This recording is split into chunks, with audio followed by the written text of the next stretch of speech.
दोस्तों, रूस की मैन्युफैक्चरिंग इंडस्ट्री डूबने की कगार पर है और रूस इसमें भारत की मदद चाहता है। रूस चाहता है कि भारत डूबती रशियन कंपनी को संभाले और अमेरिकन यूरोपियन कंपनी को भारत रिप्लेस कर सके। यहां तक कि रूस ने अपनी कंपनी की ओनरशिप भारत को देने का आमंत्रण दे दिया है और इसका मतलब यह है कि अगर भारत इन रूसी कंपनी को एक्वायर कर लेता है तो रूसी मार्केट से टेक्नोलॉजी और फॉरेन एक्सचेंज भारत आ सकेगा। फाइनली भारत के लिए रूस के दरवाजे खुल चुके हैं, जो अभी तक केवल चीन के लिए खुले हुए थे, और ये गोल्डन अपॉर्चुनिटी भारत किसी भी सूरत में नहीं छोड़ेगा।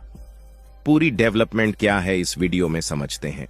भारत जिस तरह से अपनी इकोनॉमी को बढ़ाने में कामयाबी हासिल कर रहा है, उसके लिए इस वीडियो को एक लाइक जरूर करें। साथ ही इसी तरह और भी नॉलेजेबल वीडियो देखने के लिए चैनल को सब्सक्राइब जरूर करें। आपके लिए ये कुछ सेकंड का काम है, लेकिन इससे हमारी काफी बड़ी मदद होती है। द हिंदू के एक आर्टिकल में इस बात का खुलासा हुआ है कि रूस की बहुत सी कंपनी को अमेरिकन और यूरोपियन कंपनीज बदल चुकी हैं। मतलब रूस में ऐसे कई प्रोडक्शन यूनिट्स हैं जो आउट ऑफ सर्विस हो चुके हैं और एक टाइम पर इन फैक्ट्रीज को चला रहे वेस्टर्न देश अब रसिया से बाहर निकल चुके हैं।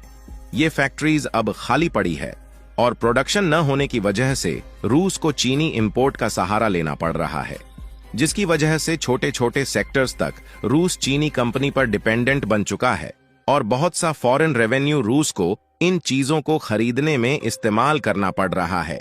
रूस चाहता है कि भारत फैक्ट्री को खरीदें या रूसी कंपनी के साथ पार्टनरशिप में इन प्रोडक्शन यूनिट को फिर से शुरू करें। ऑलरेडी कई चीनी कंपनी रूस में एंट्री कर चुकी हैं और इनमें से एक है ऑटोमोबाइल इंडस्ट्री, जिसको लेकर रूस का 80% मार्केट चीनी कंपनी डोमिनेट करती हैं। हालांकि टेक्सटाइल और फुटवियर के सेक्टर में बांग्लादेश और वियतनाम जैसे कुछ देश हैं, लेकिन ये सेक्टर्स नॉन क्रिटिकल कैटेगरी में आते हैं। हमने कुछ दिनों पहले एक न्यूज को कवर किया था जिसमें भारत की गोवा शिपयार्ड को रूस की तरफ से 24 कार्गो जहाज प्रोड्यूस करने का कॉन्ट्रैक्ट मिला था। यह कॉन्ट्रैक्ट पहले रूसी कंपनी को दिया जाने वाला था, लेकिन रॉ मटेरियल्स की कमी और रिसोर्सेज के अनएबिलिटी की वजह से भारत रूस के लिए इन कार्गो वेसल्स का निर्माण करेगा। रूस के साथ लगी सीमा की वजह से इस लड़ाई का सबसे बड़ा फायदा चीन को पहुंचने वाला है और प्रतिबंध लगे होने के बावजूद भी रूस अपनी बेसिक जरूरतें चीन से पूरी कर पा रहा है। ध्यान देने वाली बात यह है कि रूस भी वेस्टर्न देशों पर अपनी अर्थव्यवस्था के लिए डिपेंडेंट था और देखा जाए तो भारत भी वैसी ही गलती करने जा रहा है।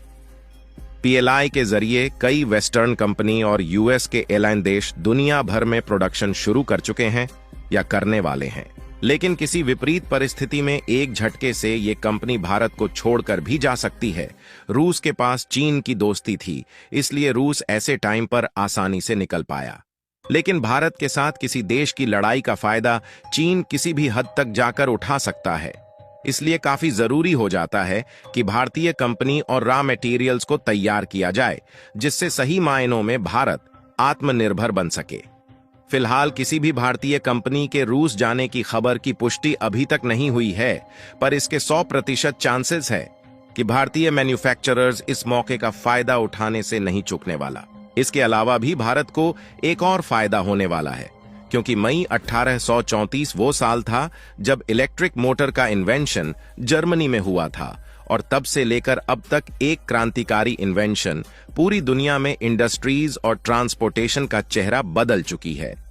स्पेशली चीन इस टेक्नोलॉजी की मदद से आज जिस लेवल पर है, उस लेवल तक पहुंचने में आज भारत कम से कम 15 साल पीछे है। अच्छी बात यह है कि मोटर टेक्नोलॉजी और मैन्युफैक्चरिंग में भारत को जिस क्रांति का इंतजार था वो खत्म हो चुका है और फाइनली एक ऐसे सेक्टर में मोटर्स के डेवलपमेंट पर काम शुरू हो चुका है, जिसकी वजह से चीन आज दुनिया में किसी भी देश से काफी ज्यादा आगे है, जिसको लेकर हाल ही में भारतीय सरकार ने मैन्युफैक्चरिंग पीएलआई जारी की थी, जिससे ड्रोन्स और उनके कंपोनेंट्स का प्रोडक्शन भारत में शुरू हो सके। ड्रोन का प्रोडक्शन भारत में तो शुरू हो चुका है, लेकिन अभी तक केवल असेंबली लेवल पर था। पर आज जो काफी बड़ी खबर सामने आई है उससे पूरी भारतीय ड्रोन इंडस्ट्री का चेहरा बदलने वाला है, क्योंकि देश की पहली कंपनी ने स्क्रैपिंग ड्रोन मोटर का डेवलपमेंट पूरा कर लिया है और 18 केवी की मोटर आर्म्ड फोर्सेस के अलावा एग्रीकल्चर सर्विस और लॉजिस्टिक्स एप्लीकेशंस में इस्तेमाल की जा सकती है। अब इस मोटर की ज्यादा टेक्निकल स्पेसिफिकेशन में हम नहीं जाने वाले, लेकिन इसके हल्के और हाईली एफिशिएंट डिजाइन की वजह से इसे लेह और लद्दाख जैसे इलाकों में हाई एल्टीट्यूड ऑपरेशंस कैरी करने के लिए इस्तेमाल किया जा सकता है। साथ ही साथ 4 मोटर कॉन्फ़िगरेशन इस्तेमाल करके इन मोटर से 30 किलोग्राम तक का पेलोड आसानी से ट्रांसफर किया जा सकता है। आपको याद होगा कि आज से 2 सालों पहले तक ई रिक्शा, इसके अलावा इलेक्ट्रिक 2 और 4 व्हीलर्स की मोटर का प्रोडक्शन भारत में नहीं होता था, लेकिन आज परिस्थिति बदल चुकी है और भारतीय सरकार के स्ट्रिक्ट एक्शन की वजह से इलेक्ट्रिक व्हीकल में लोकलाइजेशन कई गुना बढ़ चुका है। ड्रोन सेक्टर में भी इसे शुरुआत माना जा सकता है, लेकिन ड्रोन कंपोनेंट सेक्टर का यह छोटा सा पार्ट है। यहां तक छोटे ड्रोन के इंजन को लेकर भी हाल ही में कुछ डेवलपमेंट देखी गई है। आपको याद होगा कि कुछ दिनों पहले एक क्रूज मिसाइल का सफल परीक्षण हुआ था और इसमें भारत में बने माणिक इंजन का इस्तेमाल किया गया था। 450 केजी थ्रस्टर्स के इस इंजन को छोटे यूवीज के हिसाब से डिजाइन किया गया है, पर आगे चल के इनका इंटीग्रेशन न केवल भारतीय बल्कि कुछ ओवरसीज ड्रोन्स में भी किया जा सकता है। इलेक्ट्रिक ड्रोन का इस्तेमाल युद्ध मैदान में भले ही काफी बड़े लेवल पर शुरू हो चुका है, लेकिन इनको ज्यादा दूरी तक वार करने के लिए नहीं बनाया जा सकता। पर भारत में डेवलप हुई मोटर्स आगे चल के सोलर पावर स्यूडो सैटेलाइट्स में भी इस्तेमाल की जा सकती है।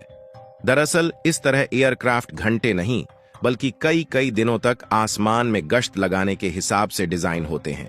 दिन के समय सूरज की रोशनी और रात के समय बैटरी में स्टोर एनर्जी का इस्तेमाल करके ये 3 दिनों तक एयर में रह सकते हैं और सैटेलाइट्स की तरह ही वायरलेस कम्युनिकेशन में आर्मी फोर्स की मदद कर सकते हैं। भारत में बने इन इलेक्ट्रिक ड्रोन का मॉडिफिकेशन काफी हद तक किया जाएगा, जिससे इनको ज्यादा से ज्यादा सेक्टर में यूज किया जा सके। बाकी जिस तरह से रूस ने भारत को अपनी कंपनी रूस में एस्टेब्लिश करने का आमंत्रण दिया है, क्या भारत को इसे स्वीकार करके अपनी इंडस्ट्री रूस में स्थापित करनी चाहिए या नहीं? अपनी राय कमेंट में जरूर बताएं। इस वीडियो को यहीं पर खत्म करते हैं।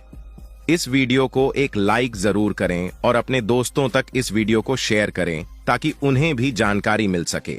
इसी तरह और भी नॉलेजेबल वीडियो देखने के लिए अपने भरोसेमंद चैनल को सब्सक्राइब करके बेल नोटिफिकेशन को ऑल पर जरूर रखें। वीडियो को अंत तक देखने के लिए धन्यवाद।